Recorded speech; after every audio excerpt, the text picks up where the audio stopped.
¿Qué hay en un nombre? Bueno, es una pregunta que seguro han escuchado varias veces. Y de pronto a ti te nombraron en honor a tu abuelo o a tu abuela. En el caso de Ernesto Gómez. Y bueno, me pone Ernesto pues, por el Che, ¿no? Y como un símbolo de solidaridad entre los pueblos latinoamericanos, ¿no? Y este detalle dice mucho del ambiente en el que Ernesto creció. Para nosotros Ernesto Che Guevara es un símbolo muy importante, entonces decidimos ponerlo Ernesto porque él, ese niño, era el reflejo de ese internacionalismo proletario. Estos son Alma y Gavino, los papás de Ernesto. Son una pareja de activistas mexicanos y el nombre que le dieron a su hijo tiene una historia mucho más complicada, con un pasado radical que Ernesto pasaría el resto de su vida tratando de entender.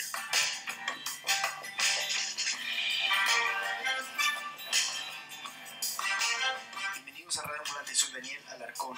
Hoy, la importancia de llamarse Ernesto. Desde San Juan, Puerto Rico, nuestro productor Luis Treyes nos cuenta.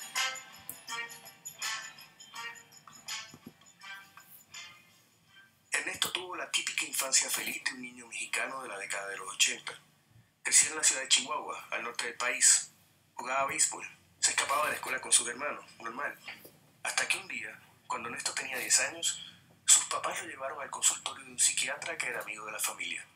Como lo recuerdo, era como un segundo piso, una oficina oscura. Nos sentamos los tres en un sillón largo. Y el psiquiatra le empezó a hacer preguntas a Ernesto. Preguntas hasta aburridas. ¿Cómo está todo? ¿Cómo va la escuela? ¿Cómo va el béisbol? Ernesto no sabía por qué estaba allí. Hasta que el psiquiatra miró a sus padres y les dijo. Y bueno, pues a lo que venimos. Pues hay que decirle a Ernesto por qué está aquí, ¿no? Entonces, Alma y Gavino le dijeron la verdad. Que había hijos de vientre, hijos de corazón. Pero que se querían igual. Y pues que yo era un hijo de corazón, ¿no? Que él tenía otro papá y otra mamá. Eso explicaba algunas cosas. Su color de piel, por ejemplo, era un poco más oscuro que el de sus hermanos.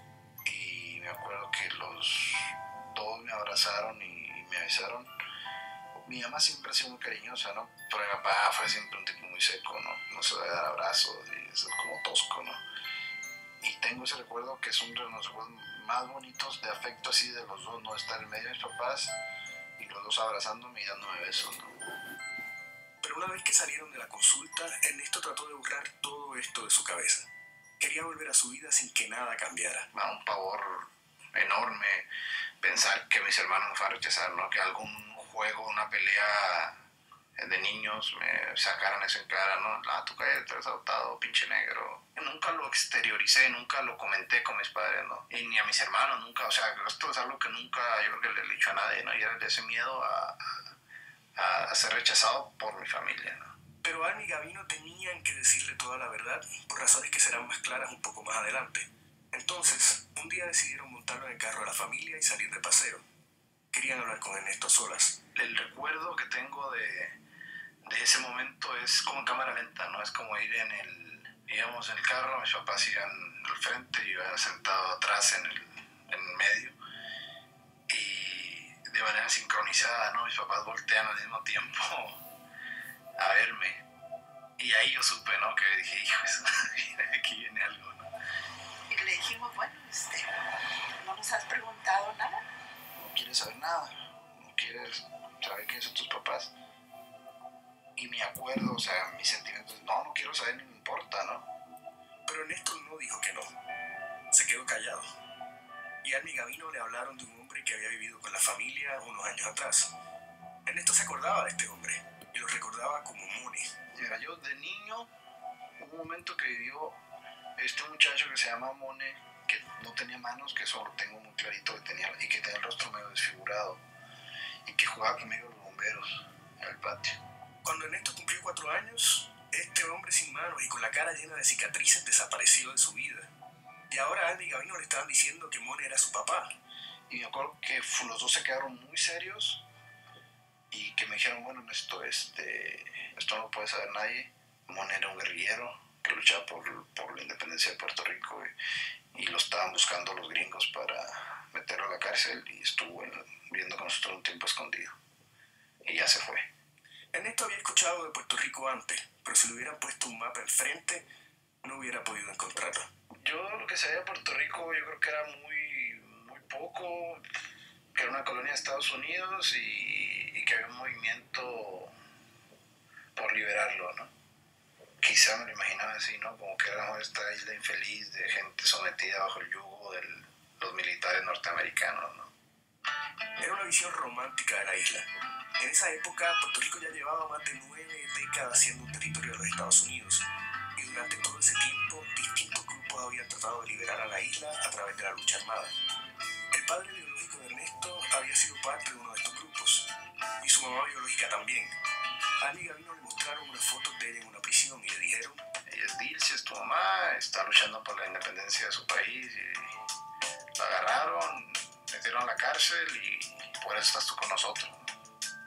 Dilcia Pagán cumplió una condena de 55 años en una cárcel de San Francisco, en Estados Unidos. Ernesto solo tenía 10 años y no entendía nada. Me acuerdo sentirme como desubicado, como estar en un limbo y decir, wow, ¿no? Entonces, ¿qué va a pasar conmigo, no? Ahora. Y después de eso, inmediatamente después me dicen, ¿y te gustaría conocerlos? Esa era la pregunta. Y aunque estaba confundido, Ernesto sí tenía algo muy claro: conocerlos. ¿Para qué? Tener a mis papás, tener una vida súper feliz, ¿para qué conocerlos, no? Pero bueno, pues sabía que no era lo que puede decir que no. No hay manera de contarle a un hijo estas cosas sin que sea complicado, pero Ana y Gabino no tenían otra opción. La madre biológica de Ernesto estaba pidiendo verlo. Ellos tenían que decirle toda la verdad antes de llevarlo a conocerla. Entonces, en diciembre de 1989, cuando Ernesto estaba a punto de cumplir 11 años, viajó junto a toda su familia a San Francisco para conocer a Dilcia. Y para entender por qué Dilcia estaba en una prisión federal, hay que entender que en los años 70 ella formó parte de las Fuerzas Armadas de Liberación Nacional, mejor conocida como la FARC. Fuerzas Armadas de Liberación Nacional, FALN, es la organización clandestina que pertenecen las independentistas acusadas de robo de autos, de la fabricación de explosivos. La FARC era una organización clandestina que se dedicaba a poner bombas en edificios públicos de Chicago y Nueva York. Lo hacían para exigir la independencia de Puerto Rico. El grupo comenzó en 1973 y sus miembros eran hijos de migrantes puertorriqueños en Estados Unidos, gente que se había enfrentado a mucha pobreza y discriminación. Estaban convencidos de que si era para liberar a Puerto Rico, el fin justificaba los medios. Pero en 1980, luego de haber detonado docenas de bombas que ocasionaron 5 muertes accidentales, la organización se detuvo casi por completo. En un operativo inesperado, la policía arrestó a 11 miembros del grupo en Chicago, y la mamá de Ernesto estaba entre los arrestados. Fueron encontradas culpables bajo el cargo de conspiración sediciosa, de querer derrocar al gobierno de los Estados Unidos mediante el uso de la fuerza.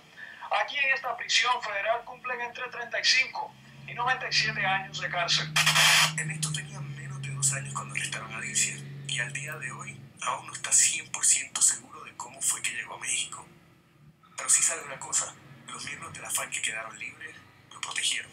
Y sé que me tuvieron escondiendo por varias partes de Estados Unidos hasta que finalmente yo termino en Chihuahua, México. En Chihuahua, Ana y Gabino pertenecían a una organización política que tenía contactos con la FARC. Ellos hablaron con la dirigencia de nuestra organización para el apoyo, y es la forma en que él llega con nosotros. Nosotros éramos un matrimonio recientemente casados que todavía no teníamos hijos. Ernesto había nacido con otro nombre en Nueva York, pero Ana y Gabino le crearon una identidad completamente distinta en Chihuahua. Dilcia se convirtió en una prisionera política, condenada por conspiración sediciosa contra los Estados Unidos. En 1989 ya llevaba presa 8 años y estaba desesperada por volver a ver al bebé que había dejado en manos de la FARC. Desde que aterrizó en San Francisco, Ernesto estuvo en un estado constante de alerta. Desde chiquito le habían dicho que Estados Unidos era el enemigo, y ahora que estaba allí, se imaginaba lo peor. El pavor que yo tenía era que me fueran a secuestrar del gobierno de Estados Unidos. Y fue un miedo que tuve mucho tiempo, a que me fuera a agarrar el gobierno de Estados Unidos y no me dejara regresar a México. Para poder entrar a la prisión, Ernesto se hizo pasar por un sobrino político de Dilcia. Tuvo que ir sin Ana y Gabino porque ellos no aparecían en la lista de visitantes. Unos amigos de Dilcia que sí estaban en la lista lo acompañaron. Ernesto se acuerda de cuando entró al área de visita, lo que encontró fue un cuarto frío y grande. Y ahí es que llaman al prisionero por un altoparlante. 88971-024. Ese era el número de Dilcia. Unos minutos después, Dilcia entró al área de visita y recuerda perfectamente el momento en que volvió a ver a su hijo. Este es Dilcia. Cuando entré vi esa cara. Dije, wow, ese es mi bebé. Él me miró, nos miramos. Entonces yo lo cogí por las manos. Era como cuando el bebé nace. Me abrazaba, me apretó y me abrazaba y era este llanto pues que te sale como del fondo del alma, ¿no?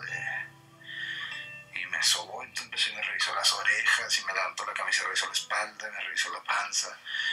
Y me recuerdo que no se sentía mal que me estuviera revisando, ¿no? Era como un cariño que sentía genuino de una madre a su hijo, ¿no? Y con la ilusión de que era bonito conocerla, ¿no? Y estar juntos.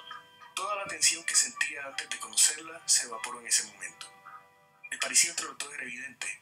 Tenían los mismos ojos grandes, el mismo tono de piel. Y el recuerdo que tengo, lo que me puedo acordar es sentirme bien conmigo mismo, ¿no? Es como un regocijo, ¿no? Fue como sentir como un tipo de conexión. Y más para mí físicamente, ¿no? Ver que me parezco a alguien. La visita acabó poco después y Ernesto se despidió con una promesa, que la volvería a ver pronto. Al verano siguiente, Ernesto volvió a viajar. Esta vez iba a Cuba con toda su familia, porque allí estaba Mone, su papá biológico. Mone era un refugiado político, era un invitado del gobierno de Fidel Castro. Pues lo vi, corrí, lo abracé, emocionado, o sea, estaba contento de verlo. Cuando Ernesto lo volvió a ver en Cuba, Mone todavía llevaba las cicatrices de una bomba que le explotó una década antes. Y yo puedo estar abrazado con él así como acurrucado, y me dijo, yo soy Mone. Y dije, sí sé que era Mone. Y me acuerdo, fue un momento de sentirme muy seguro y especial. Fue después de casi 10 años que no lo veía, que me conoció oficialmente con su papá. El nombre real de Mone es William Morales. Durante los años 70 fue el diseñador de bombas de la FARC, hasta 1978, cuando ocurrió un accidente mientras armaba un explosivo en un apartamento de Nueva York. Explotó un artefacto y perdí parte de las manos, me desfiguré parte de la cara y fui capturado y fui encarcelado. En 1980, unas semanas después de su juicio, algo inesperado sucedió.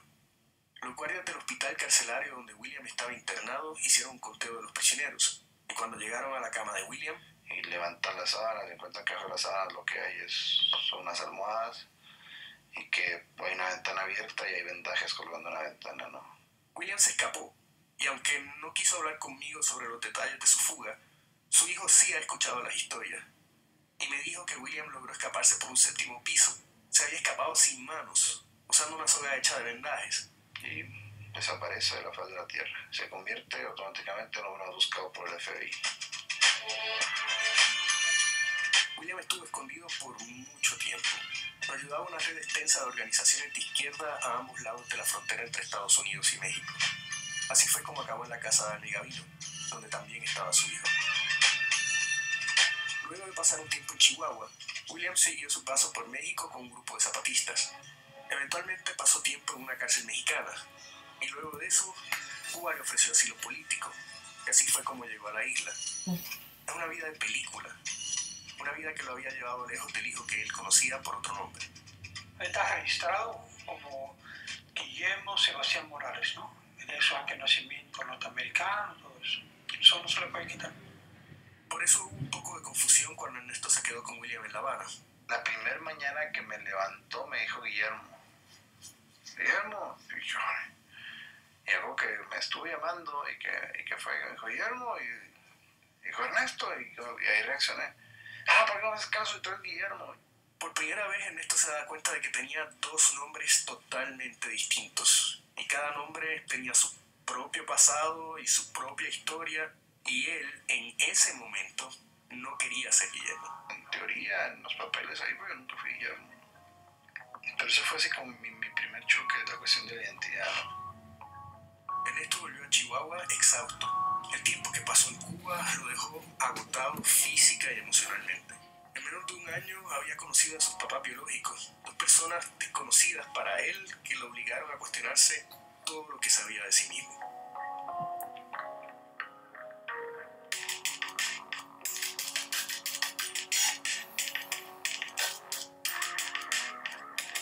Ernesto estaba por cumplir 12 años y a partir de ese momento su vida se dividió. Los 4 adultos que decidían su futuro se pusieron de acuerdo. Ernesto iba a pasar el año escolar en Chihuahua, como siempre, y luego iría a San Francisco a visitar a Alicia durante las Navidades, y los veranos viajaría a Cuba para ver a William. Fue una rutina anual que Ernesto repitió hasta cumplir los 15 años, y durante todo ese tiempo intentó acercarse más a Alicia, porque la verdad era que para Ernesto querer a Alicia se sentía como una obligación. Emocionalmente no sentía esa conexión de que era mi mamá, pero sentía que lo correcto es que ella era mi verdadera madre, ¿no? ¿Por qué querías quererla como una madre? Ay, pinche Luis, pues no sé, porque era mi mamá y era esta héroe que se había sacrificado por una causa de la independencia de Puerto Rico, ¿no? Y yo tenía que aprender a aceptar eso y como a sentirlo, ¿no? Y Ana y Gabino también querían que su hijo lo sintiera. En un momento dado le dijeron que sería bueno que se fuera a vivir un rato a San Francisco para que pudiera pasar más tiempo con Dilcia. Yo le dije, yo prefiero que ahorita me estés reclamando, que te presione un poco para ir a ver a tu mamá, a que nos reclamaras, que no te permitimos conocerla y estar con ella. Y luego de estar 3 años viajando a San Francisco constantemente, Ernesto empezó a jugar con la idea de quedarse por allá. Había una cuestión de también ir a Estados Unidos a vivir en el primer mundo, o sea, de salirme de Chihuahua, era un poco el sueño ese americano, lo que veo en las películas de estar en high school y jugar fútbol americano, y las cheerleaders son tus novias, y las fiestas, y yo soy esa fantasía así como adolescente de ser cool de la escuela y todo. Entonces, cuando tenía 15 años, Ernesto se fue a vivir a San Francisco con una amiga de Dilcia, pero esta no fue una simple mudanza. Ernesto estaba a punto de cambiar su identidad por completo.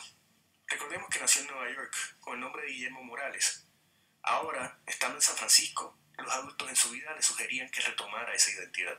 Se me sacó mi pasaporte como Guillermo y se me inscribió en la escuela, en high school, como Guillermo Morales. Entonces dejé de ser Ernesto para convertirme en Guillermo.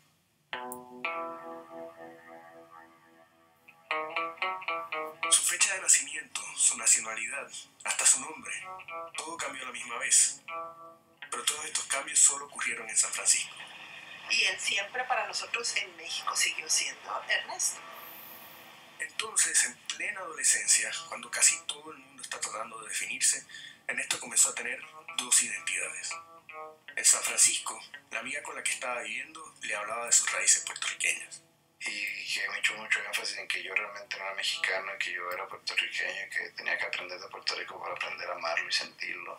Y en la escuela también sintió la necesidad de presentarse con su nueva identidad. Me sentí súper desconectado y no hice realmente amistades. Era Guillermo, era el puertorriqueño. Me acuerdo que una vez una maestra me pidió que hablara de mi tierra, de Puerto Rico. Que iba a hablar de Puerto Rico, nunca he estado en Puerto Rico, ¿no? Pero Ernesto volvía a Chihuahua una vez al año. Y ahí volvía a ser el mismo de siempre. Los choques entre sus 2 identidades eran inevitables, sin embargo. Un ejemplo, una vez fue a visitar a su tía mexicana y en vez de hablar de Alma y de Gabino como sus papás, como siempre, Ernesto se refirió a ellos por sus nombres. Y que mi tía dijo, no, espérate, cabrón. Digo, ¿cómo que Alma y Gabino son tus papás? Y siempre van a ser tus papás. Pero en San Francisco, Ernesto sentía que no podía hablar así frente a Dilcia. Con Dilcia no podía referir a mis papás como mis papás. Se vio la cara de ella que se le trancaba la venita aquí, se le botaba de coraje, ¿no? Que hablar de mis papás, tenía que hablar de Alba y Gabino. Cuando hablé con Dilcia sobre esto, le pregunté si alguna vez le había prohibido a Ernesto referirse a Alma y Gabino como sus padres. Ella me dijo que no, que nunca. Pero, de la manera que sea, para Ernesto esto era un conflicto de lealtades gigantesco. Y en este momento, él había elegido ser Guillermo, el hijo de una prisionera política muy importante. Con gritos de libertad y el pueblo unido jamás será vencido, manifestantes marcharon por las calles de Washington exigiendo libertad para 15 presos políticos puertorriqueños. En el clip, Ernesto tiene 19 años y llevaba un año viviendo en Puerto Rico. Entendemos que son presos políticos y que ya 18 años, o sea, 18 años más que suficiente para venir Se había mudado a la isla para formar parte de la campaña que buscaba sacar a Dilcia y al resto de los compañeros de la cárcel federal. Fue un rol que hice por mucho tiempo, ¿no?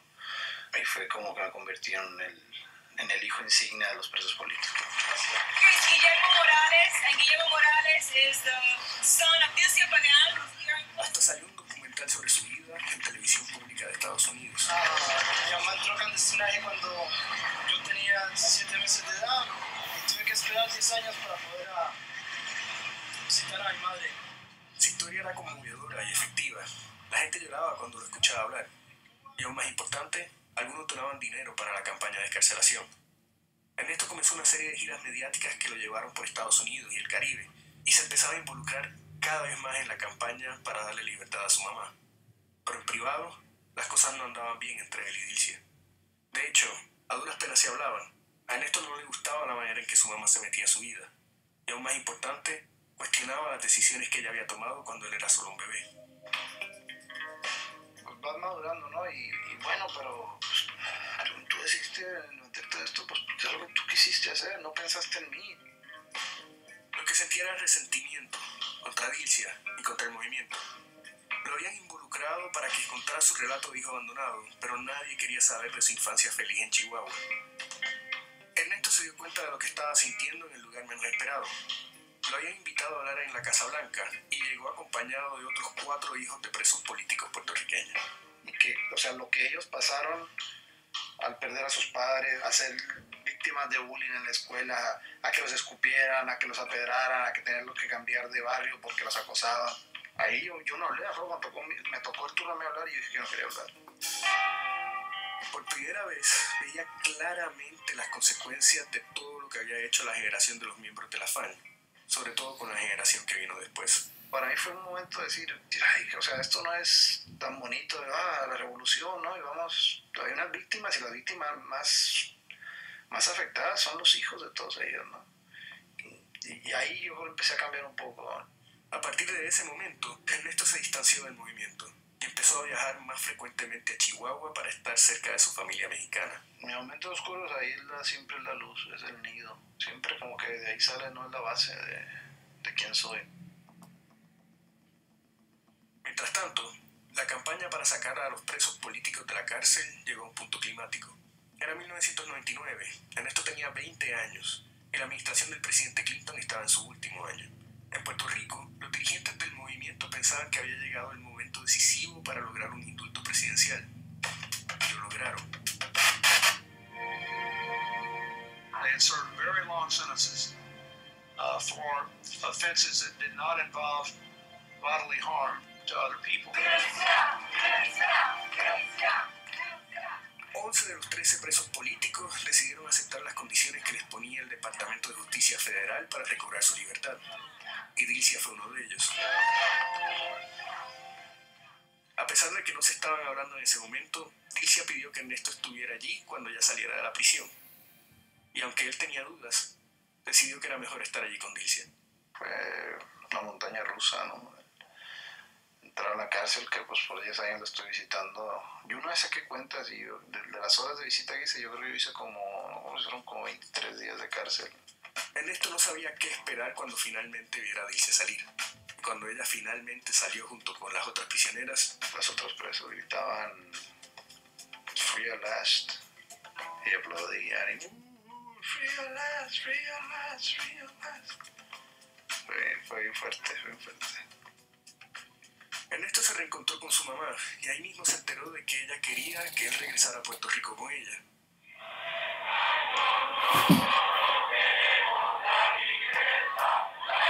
Cientos de personas lo recibieron en la isla.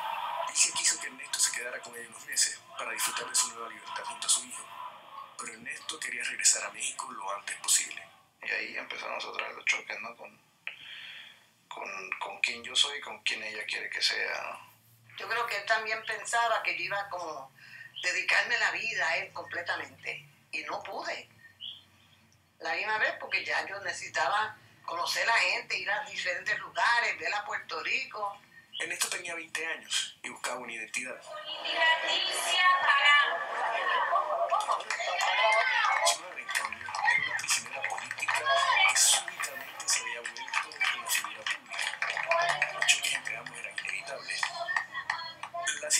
de ambos explotó un día en que Dilcia quiso llevarlo a conocer a unos familiares. Y yo le dije, no, es que no, yo no quiero ir por allá, pero como que no, si es tu familia, y ahí es que no son mi familia, yo soy tu mamá, yo te digo, lo tienes que hacer. Y después fue que le dije, no, yo es que tú no eres mi mamá. Y ella me dijo, fuck you motherfucker, you son of a bitch. Y me acuerdo que yo temblando por primera vez, me acuerdo que la miré temblando y le dije, con uno que le dije, no, fuck you, this a fuck you. Y me salí para el carajo de la casa de Roxana. Le pregunté a Dilcia sobre este incidente varias veces, y la verdad es que nunca me dijo nada muy preciso sobre lo que ocurrió. Para Ernesto, sin embargo, ese fue el último encontronazo con Dilcia como su mamá. Cuando cumplió 24 años, Ernesto finalmente eligió el nombre que él sentía que lo representaba. Ernesto Gómez, ¿no? Ser Ernesto Gómez en todos lados, no solamente en Chihuahua, sino ser Ernesto Gómez en todos lados. Y empecé a investigar como una cuestión de cambiarme el nombre legalmente.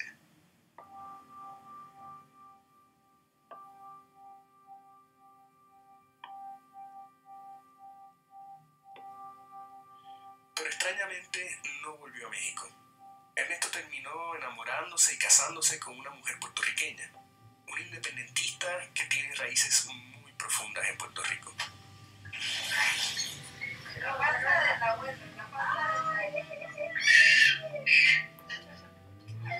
Cuando Ernesto me contó su historia a principios de 2015, su segunda hija acababa de nacer en Puerto Rico y Alma y Gabino habían venido a la isla para conocer a su nueva nieta. A ver, siéntese para que se sienta Ernesto.